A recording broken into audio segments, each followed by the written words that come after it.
It was the best of times. It was the worst of times. It was the age of wisdom. It was the age of foolishness. It was 1937. 1937 was a year of huge political and social change. Britain was in the depths of an economic crisis, and communism was in full swing throughout Europe. The future was uncertain. But 8,300 kilometers away, in the small village of Viragalur in Tamil Nadu, a ray of hope shone into this world. A bonny baby was born. He was to be the voice of the voiceless, the defender of the downtrodden, the face of the Adivasi tribals, their struggle to be heard, their fight for justice and their legitimate rights. He was Stanislaus Lurduswamy, Stan Swamy. Stan grew up strong in the faith and imbibed a keen sense of justice and fair play through his early years in school and the influence of the fathers at Our Lady of Dollars Church, Viragalur. Stan Swamy joined the Society of Jesus, the Jesuits, on the 30th of May 1957 at Dindigul, Tamil Nadu, and took his first vows on the 5th of June 1959.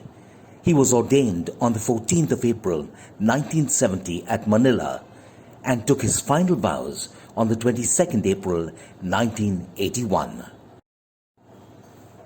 Stan Swamy's education was wide and varied and revolved around some of the finest Catholic educational institutions spread across South India, Central and Eastern India, the Philippines and Belgium. Let us now take a quick look at Father Stan Swamy's work, details of which have been taken from the website cpj.org.in. CPJ stands for Citizens for Justice and Peace. The Adivasi tribal belt of Jharkhand is the country's gold mine of mineral wealth, with more than 40% of the mineral resources of India. But 39.1% of the population of Jharkhand lives below the poverty line, and 19.6% of the children below 5 years of age are malnourished. In 2017, at an investors' summit held in Ranchi, 209 MOUs worth 3 lakh crore rupees were signed. Where is the land for all these projects going to come from? Your guess is as good as mine. It is in this context that Father Stan Swamy has extensively worked in Jharkhand for the rights of the Adivasis. One of the major campaigns he was associated with was the Jharkhand Organization Against Uranium Radiation, JOAR, a campaign against Uranium Corporation of India Limited in 1996. He also worked with the displaced people of Bokaro, Santhal Parganas and Koderma.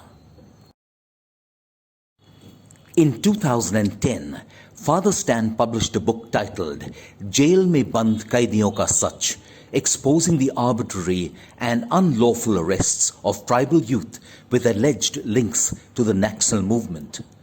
In 2014, a report confirmed the issues raised by Father Stan in his book.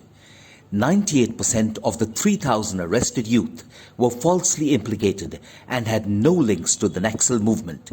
Some served years in jail without a trial.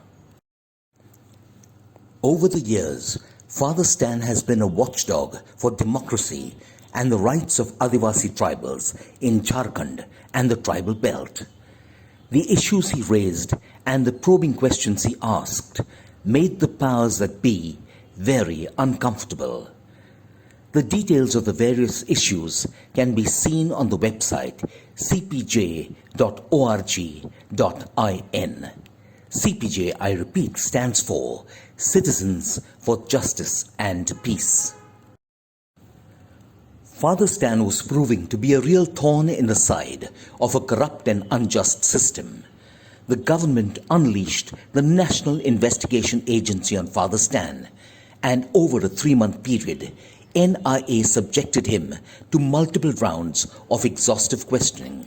They planted fabricated documents in his computer to tie him in with extremist elements and militant Maoist groups, and finally arrested him on 8th October 2020. Father Stan's arrest was in blatant violation of all human rights and humane considerations. Given Father Stan's age and multiple health complications, and the ongoing COVID pandemic, the just and ethical options of house arrest and interrogation by video conference were rode roughshod over, and Father Stan was flown to Mumbai and is now lodged in Taloja jail. His application for interim bail on medical and compassionate grounds was rejected by a special court, raising further concerns about Father Stan's safety and health while in custody. The NIA claimed to have found links between Father Stan and the Elgar Parishad Bhima Koregaon case, in which they have already arrested 15 others: writers, poets, intellectuals, activists and lawyers, hardly persons capable of violence. And now, Father Stan Swami. Father Stan Swami confirms that he has never ever been to Bhima Koregaon. The outrage has been massive. The media and the intelligentsia have expressed complete horror at the preposterous actions of the NIA and the government. The protests across the country and overseas have been covered widely by our media, both print and electronic. As one, there has been an outpouring of support for Father Stan Swami in particular, and the 15 activists already languishing in jail.